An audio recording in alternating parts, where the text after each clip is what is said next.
Baik, selamat siang semuanya. Ya, bagaimana kabarnya anak-anak? Semuanya baik-baik saja ya. Ya, Bapak harapkan semuanya dalam keadaan sehat dan tidak kekurangan suatu apapun. Baik, hari ini kita akan belajar bersama tentang bagaimana sih cara belajar di SMP. Ini kan lingkungan belajar kalian yang baru. Jadi kita harus mengenal bagaimana sistem pembelajarannya di sekolah ini seperti apa. Nah, untuk kegiatan kita hari ini saya tidak sendirian ya. Saya didampingi oleh partner saya namanya Ibu Susan. Bagaimana Ibu Susan? Apakah sudah siap? Siap Pak Lanjut. Siap ya. Baik. Ini gambarnya Bu Susan sudah keluar apa belum?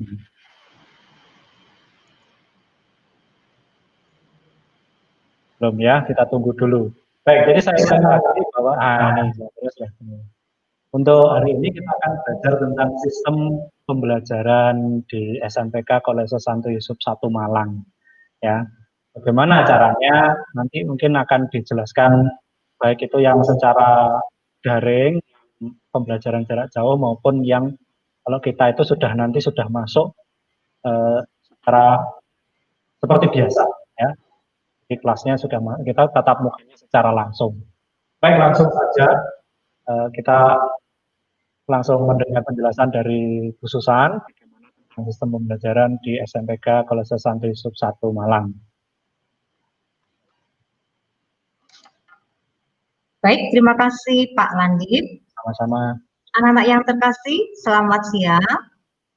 Selamat datang dan selamat bergabung sebagai bagian dari keluarga besar SMPK Kolese Santo Yusuf 1 Malang. Pada kesempatan ini, Ibu Susan bersama Bapak Landip selaku bidang kurikulum akan menyampaikan beberapa hal yang terkait dengan proses pembelajaran di SMPK Kolese Santo Yusuf 1. Yang pertama, kami akan memaparkan kepada kalian bagaimanakah sistem pembelajaran di SMPK Kolese Santo Yusuf 1. Meskipun saat ini kita masih dalam situasi masa pandemi, kita harus masih tetap belajar di rumah, tetapi pada saatnya nanti, ketika masa coronavirus ini sudah berakhir, kita akan bisa bersama-sama berjumpa, bertatap muka kembali. Maka perlu kalian kenal lebih lanjut bagaimana sistem pembelajaran di SMPK Kolese Santo Yusuf 1. Sistem pembelajaran di sekolah kita diatur menjadi beberapa hal. Yang pertama, pembelajaran dilaksanakan 5 hari sekolah. Yang kedua, sistem pembelajarannya menggunakan bentuk multi-class. Dan yang ketiga, di akhir setiap rangkaian pembelajaran, kami memberi kesempatan para siswa untuk mengikuti kegiatan klinik belajar. Maka sekarang akan Ibu paparkan satu persatu semuanya. Yang pertama, jadwal 5 hari sekolah kita diatur sebagai berikut. Hari Senin sampai dengan hari Kamis, kita akan melaksanakan 9 jam pembelajaran. Jadi, kalian harus datang ke sekolah selambat-lambatnya pukul 6.50 karena bel sudah dibunyikan. Untuk persiapan berbaris pukul 6.55 dan berdoa. Pembelajaran pertama akan dimulai pukul 7:05 dan nanti akan berakhir di jam ke-9 yaitu pukul 14.10. Nah, di antara 9 jam pelajaran ini kalian akan mendapatkan 2 kesempatan istirahat. Istirahat pertama kita laksanakan 20 menit setelah pelajaran jam keempat. Kita laksanakan pada pukul 9.45 sampai 10:05. Sedangkan istirahat yang kedua nanti kita laksanakan seusai jam pelajaran ke-7. Kita laksanakan istirahat kedua ini untuk makan siang pada pukul 12:05 sampai dengan 12:35. Kemudian setelah berakhirnya jam pelajaran ke-9, kalian akan bergabung di kelas klinik belajar. Nanti akan Ibu paparkan lebih lanjut bagaimanakah bentuk kegiatan klinik belajar itu. Dan kegiatan ekstrakurikuler kita laksanakan setelah klinik belajar berakhir, yaitu kalau kegiatan itu ada di hari Senin sampai dengan Kamis, maka dilaksanakan mulai pukul 15.00 sampai dengan 16.30. Itulah jadwal untuk pembelajaran 5 hari sekolah pada hari Senin sampai dengan Kamis. Selanjutnya, di hari Jumat, kita hanya melaksanakan 8 jam pembelajaran. Jadi, sama alokasi waktunya, hanya kegiatan berakhir setelah jam ke-8, yaitu berakhir pukul 13.30. Lalu dilanjutkan klinik belajar dan ekstrakurikuler seperti biasa. Itulah gambarannya anak-anak, bagaimana alokasi waktu yang kita gunakan untuk pembelajaran di hari Senin sampai dengan hari Jumat. Berikutnya yang kedua, Ibu akan paparkan tentang sistem moving class yang sudah kita laksanakan selama 3 tahun pembelajaran ini. Perlu anak-anak ketahui, moving class itu adalah sebuah sistem belajar di mana para siswa belajar dengan cara berpindah ruangan di setiap pergantian pelajaran sesuai mata pelajaran yang diikuti. Guru mata pelajaran beserta perangkat pembelajarannya menetap di ruang mata pelajaran yang telah ditetapkan. Jadi, moving class sebetulnya memberikan pembiasaan bagi peserta didik untuk bisa belajar secara bervariasi dari satu kelas ke kelas yang lainnya. Maka, agar kegiatan moving class ini karena harus berpindah kelas, anak-anak harus bisa mengikuti pedoman pelaksanaan moving class dengan baik. Bagaimanakah pedoman moving class itu? Yang pertama akan Ibu paparkan sebagai berikut.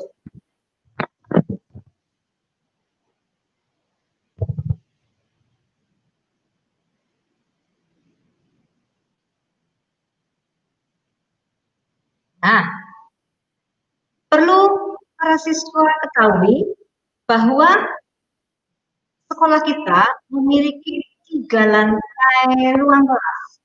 Jadi ada lantai 1 sampai dengan lantai 3.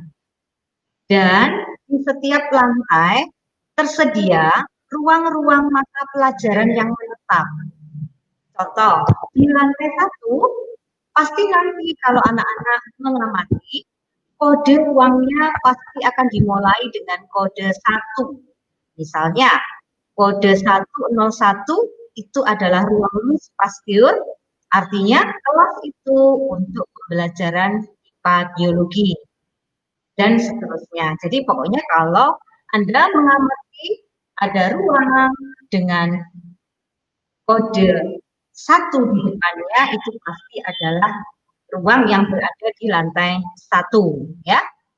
Jadi bisa dicermati di sini, ada di lantai 1 ada ruang IPA, ruang bahasa Indonesia, ruang bahasa Inggris, ruang serbaguna, ruang seni budaya, dan ruang terbuka hijau yang biasanya Bapak Ibu guru gunakan untuk pembelajaran di luar kelas. Berikutnya kita berpindah ke lantai 2. Nah, lantai 2 tentu saja untuk memudahkan kalian mengingatnya, maka kode ruangnya selalu diawali dengan angka 2. Di sana tersedia beberapa ruang-ruang pembelajaran juga, yaitu ruang matematika, ruang digital library, ruang bahasa Inggris, ruang IPA fisika, ruang prakarya fisika atau lab komputer, dan ruang perpustakaan. Nah, coba perhatikan, di ruang 202 kita mempunyai ruang yang disebut dengan digital library. Ruangan ini adalah ruang multimedia. Ruang ini digunakan untuk berbagai aktivitas belajar. Ketika kalian membutuhkan materi untuk pengembangan wawasan belajar kalian, maka kalian bisa browsing melalui internet untuk mengembangkan pembelajaran yang didapatkan oleh Bapak Ibu guru untuk membantu memudahkan tugas-tugas yang diberikan oleh Bapak Ibu guru. Kalian boleh menggunakan ruangan ini pada saat istirahat, pada saat kegiatan kalian belajar, atau pada saat sepulang sekolah, sesuai dengan jadwal yang sudah diatur. Nah, juga Bapak Ibu guru sering menggunakan ruang ini untuk kegiatan penilaian secara digital. Jadi ketika pembelajaran dan proses penilaian dilaksanakan, maka Bapak Ibu guru pun bisa menggunakan proses penilaiannya dengan cara digital. Kalian akan melakukan kegiatan penilaian di ruangan tersebut. Berikutnya kita ke lantai 3, anak-anak. Di lantai 3 akan kalian jumpai ruang mata pelajaran agama dan PKN, ruang pelajaran matematika, ruang pelajaran IPS, ruang pelajaran bahasa Indonesia, dan aula. Maka nanti kalau kalian melihat ada kode 3, pasti itu mengacu pada ruang pembelajaran moving class di lantai 3. Nah, mudah-mudahan pandemi cepatlah berlalu, sehingga kalian semua bisa merasakan ya, bagaimanakah suasana pembelajaran yang kita laksanakan di sekolah dengan sistem moving class. Nah, berikutnya kita berpindah ke pedoman pelaksanaan moving class. Anak-anak yang terkasih, karena kegiatan moving class ini mengkondisikan kalian harus berpindah-pindah ruangan saat pergantian jam pelajaran, maka tentu supaya bisa efektif, ada pedoman yang perlu kalian cermati. Yang pertama, 5 menit sebelum berakhirnya pembelajaran, akan dibunyikan bel persiapan pergantian moving secara terpusat ya. Nah, ketika kalian mendengar bel ini, pastilah Bapak Ibu guru akan mengkoordinasi kalian untuk mengakhiri pembelajaran dan kalian dipersilakan untuk bersiap, mempersiapkan, merapikan kegiatan pembelajaran sebelumnya. Yang kedua, sebelum kalian meninggalkan ruang pelajaran sebelumnya, periksalah perlengkapan belajar kalian sebelum meninggalkan kelas-kelas mata pelajaran. Karena kalian harus segera berpindah ke kelas berikutnya. Yang ketiga, saat keluar dari kelas, maka posisi berjalan kalian haruslah di sebelah kiri. Sekali lagi, saat keluar dari ruang kelas, posisi berjalan untuk menuju ke ruang berikutnya harus berada di sisi sebelah kiri saat menuju ruang mata pelajaran berikutnya. Karena di sisi kanan, pastilah tempat alur proses perjalanan siswa yang lainnya juga untuk menuju ke kelas moving berikutnya. Jadi ingat-ingat posisi kalian ketika keluar dari kelas untuk menuju ke ruang belajar berikutnya harus selalu berada di sisi sebelah kiri supaya nanti tidak saling bertabrakan dengan siswa lainnya. Berikutnya, pada saat perpindahan jam pelajaran untuk kegiatan moving ini harus diperhatikan baik-baik. Setiap siswa tidak diizinkan ke kamar mandi atau ke ruang lainnya saat proses perpindahan ke ruang mata pelajaran. Apabila dimungkinkan kalian ingin izin ke kamar mandi atau ke ruang lainnya, haruslah segera mempercepat diri, meminta izin guru mata pelajaran berikutnya setelah proses presensi dilakukan oleh guru mata pelajaran berikutnya, ya. Sehingga untuk memastikan bahwa kalian memang sudah hadir di dalam kelas. Setelah kalian meminta izin, tentulah kalian akan diizinkan untuk meninggalkan ruang kelas. Yang kelima, siswa diizinkan minum. Ingat anak-anak, kalian diizinkan minum saat perpindahan kelas mungkin, tetapi tidak diizinkan untuk makan. Jadi kami hanya memberikan kelonggaran untuk minum ya. Nah, supaya tempat minum dan isinya tidak menimbulkan kendala di kelas, misalnya tumpah dan sebagainya, maka siswa dilarang membawa tempat minum beserta isinya ke dalam kelas. Tetapi kami sudah menyiapkan tempat, kalian harus meletakkannya di depan koridor kelas masing-masing.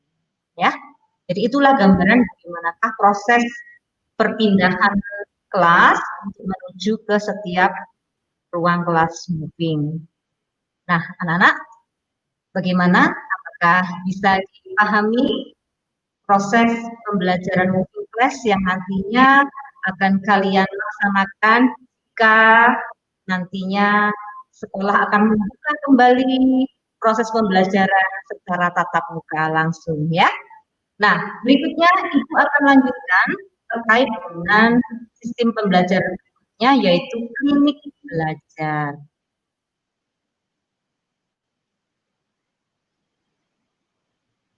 Apa itu klinik belajar? Nah, klinik belajar ini adalah kegiatan belajar mandiri setelah kegiatan proses pembelajaran di kelas selama 9 atau 8 jam selesai.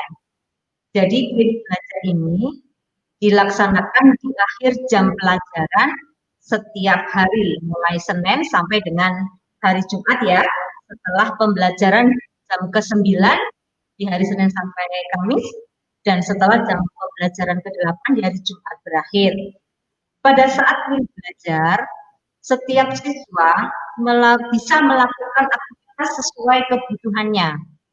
Jadi pada saat klinik belajar yang berdurasi 50 menit ini, kalian dapat membuat PR atau mengerjakan PR, melaksanakan kerja kelompok, mencari data di ruang multimedia atau di ruang digital library, atau bahkan kalian juga dapat belajar secara khusus bersama para guru bidang studi yang dimungkinkan kalian mungkin masih merasa kesulitan ya terhadap proses pembelajaran sebelumnya di pagi hari.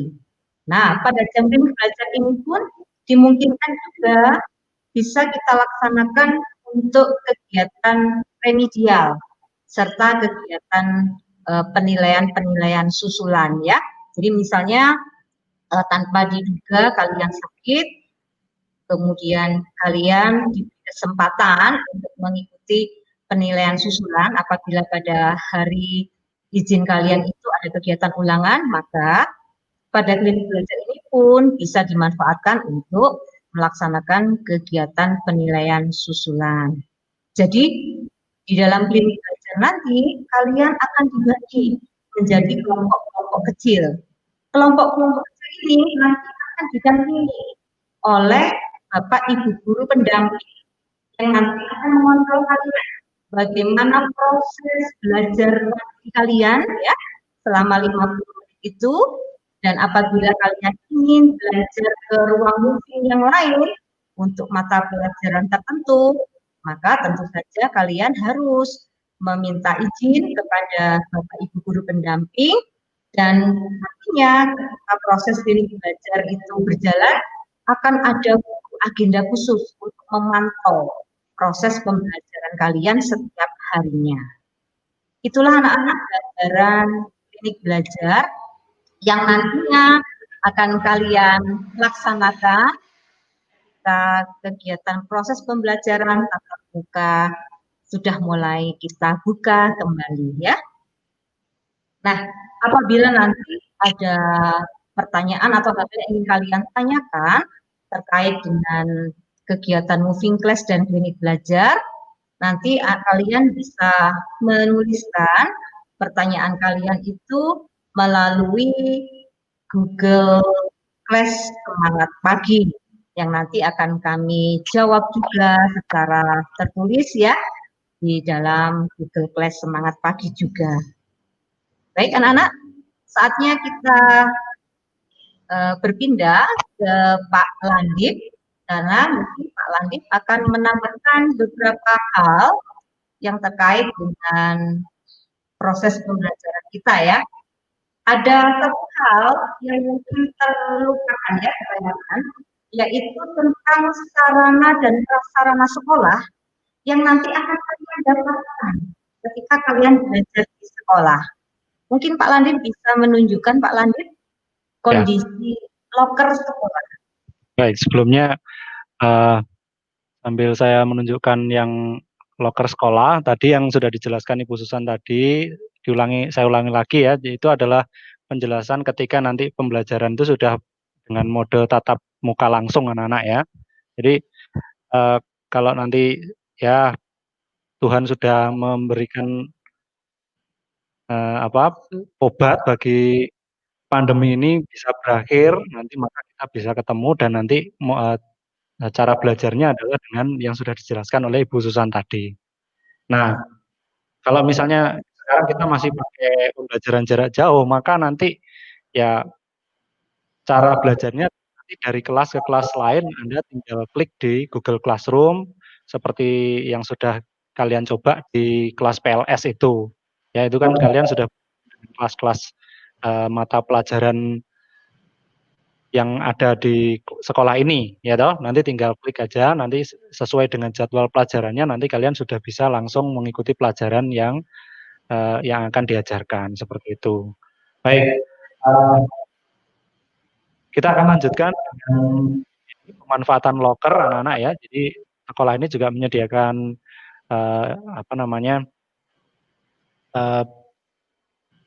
loker bagi siswa. Ya, bagaimana cara pemanfaatannya nanti ini juga akan dipakai kalau misalnya kalian sudah masuk beneran ya. Kalau masih pakai PJJ ya kan di rumah jadi belum dipakai ya. Baik, akan dijelaskan kembali oleh Ibu Susan. Silakan Ibu Susan. Terima kasih Pak Landip. Anak-anak, tadi kalian sudah memahami bahwa sistem pembelajaran di sekolah kita adalah moving class. Sehingga setiap kali pergantian jam pelajaran, kalian kan harus berpindah-pindah ke ruang-ruang mata pelajaran. Nah, supaya tidak memberatkan beban yang kalian bawa, yaitu perlengkapan belajar kalian, maka sekolah memberikan fasilitas kepada setiap siswa dengan loker ya. Nah, loker ini terletak di lantai 2. Bisa kalian manfaatkan untuk menyimpan dan menata buku-buku pelajaran milik kalian. Tetapi supaya tidak memberatkan, maka tentunya harus efektif penggunaannya. Mari coba kita telaah bagaimana pemanfaatan loker bagi setiap kalian ya. Yang pertama, setiap siswa di bawah koordinasi wali kelas akan mendapatkan sebuah loker. Lalu, kalian harus melengkapi sendiri. Jadi kalian harus melengkapi sendiri loker yang diterima nanti dengan kunci pengaman atau kita sebut dengan kunci gembok ya. Semuanya tahu ya. Nah, kunci gembok ini harus dibuat rangka. Satu untuk diserahkan wali kelas dan satu untuk kalian bawa sendiri ya untuk aktivitas hariannya. Yang keempat, nah aturan yang keempat, loker ini dimanfaatkan untuk menyimpan perlengkapan belajar pribadi kalian. Apa saja yang perlu disimpan atau ditata di dalam loker kalian ya. Tapi perhatikan dulu. Kita lihat aturan yang kelima dulu ya. Buku pelajaran perkembangan siswa atau buku paket siswa yang dipinjamkan selama 1 tahun pelajaran yang sudah kalian dapatkan dari tugas perpustakaan yang lalu itu harus disimpan di rumah, tidak boleh dibawa ke sekolah supaya tidak membebani kalian ya, karena kalau dibawa ke sekolah nanti beban kalian akan semakin berat, sedangkan ruang moving kita sampai di lantai 3. Maka diingat-ingat buku pegangan siswa yang dipinjamkan 1 tahun pelajaran harus disimpan di rumah. Nanti di kelas moving, Bapak Ibu guru mata pelajaran sudah menyiapkan cadangannya yang akan digunakan di kelas untuk pengembangan belajar kalian. Jadi tidak perlu dibawa. buku yang disimpan di rumah itu dipakai ketika misalnya Bapak Ibu guru memberikan bahan ulangan, kalian tinggal mengulang-ulang kembali ya, membacanya di rumah. Atau mungkin ketika di kelas kalian diminta untuk membaca, ada hal-hal yang kurang dimengerti bisa diulang kembali ya. Maka buku pinjaman perpustakaan selama 1 tahun itu tidak perlu dibawa. Berikutnya Pak Landi. Nah, yang harus dibawa setiap hari adalah modul pembelajaran yang berisi ringkasan materi-materi pembelajaran dan lembar kerja yang sudah dijilid dengan rapi oleh setiap Bapak Ibu guru mata pelajaran. Modul pembelajaran ini harus selalu dibawa setiap hari sesuai jadwal pelajaran. Jadi yang tidak digunakan untuk pembelajaran pada hari itu bisa kalian simpan di loker kalian. Jadi siswa tidak diizinkan nanti pada saat di tengah-tengah pelajaran Bapak Ibu guru meminta kalian mengeluarkan modul, kemudian kalian tiba-tiba ingat modulnya ada di dalam loker, kemudian kalian minta izin untuk mengambil loker, tidak boleh. Jadi modul pembelajaran sudah harus kalian atur untuk hari berikutnya saat minggu belajar ya. Jadi saat minggu belajar kalian segera mengatur buku pelajaran yang esoknya digunakan, yang tidak digunakan disimpan saja di dalam loker ya, sehingga tidak perlu lagi minta izin saat pembelajaran untuk keluar kelas mengambil modul yang digunakan di kelas saat jam pembelajaran. Jadi anak-anak harus berlatih membiasakan diri untuk bisa mengatur waktu dengan baik ya. Kapan mengatur, menyiapkan buku pelajaran, kapan harus mempersiapkan diri untuk mengikuti pembelajaran di kelas ya. Baik, itulah anak-anak pemanfaatan loker siswa. Mudah-mudahan pandemi cepat berlalu dan kalian bisa ya merasakan menggunakan loker dengan baik, dengan rapi, sehingga kalian bisa menata ya semua perlengkapan belajar pribadi kalian di dalamnya. Nah, perhatikan baik-baik. Kalian tidak diizinkan untuk menyimpan makanan di dalam loker. Kalau kalian ingin meletakkan makanan, kami sudah menyiapkan lemari khusus untuk meletakkan makanan yang kalian bawa. Ya. Jadi kami sudah menyiapkan lemari khusus untuk meletakkan makanan ataupun minuman. Ya. Maka makanan dan minuman tidak boleh dimasukkan ke dalam loker. Mengapa tidak boleh? Supaya tidak menimbulkan kendala yang membahayakan ya. Bahayanya apa? Nanti kalau tidak disadari makanannya tumpah, minumnya tumpah, nanti akan merusak ya buku perlengkapan belajar kalian yang nanti akan menyulitkan kalian menggunakannya untuk belajar. Dan yang kedua, kalau kalian lupa mengeluarkan makanan, maka nanti bisa menimbulkan bau yang tidak menyenangkan di dalam loker kalian ya. Jadi diingat-ingat tidak boleh menyimpan makanan dan minuman di dalam loker. Loker hanya untuk pemanfaatan perlengkapan belajar saja. Itulah anak-anak fasilitas yang nantinya akan kalian terima ya saat kalian melakukan proses pembelajaran tatap muka. Baik Pak Landip, terima kasih. Saya kembalikan kepada Pak Landip lagi. Ya, sama-sama Bu Susan. Terima kasih atas penjelasannya. Saya kira sudah sangat jelas. Baik, anak-anak, itu tadi sekilas tentang bagaimana sistem pembelajaran di sekolah kita, terutama untuk kalau kita nanti sudah tatap muka secara langsung ya. Kemudian juga bagaimana pemanfaatan loker. Nah, saya kira nanti kalau misalnya anak masih belum jelas dengan penjelasan tadi, maka Bu diizinkan untuk menuliskan pertanyaan di komen di Google Classroom di kelas semangat pagi.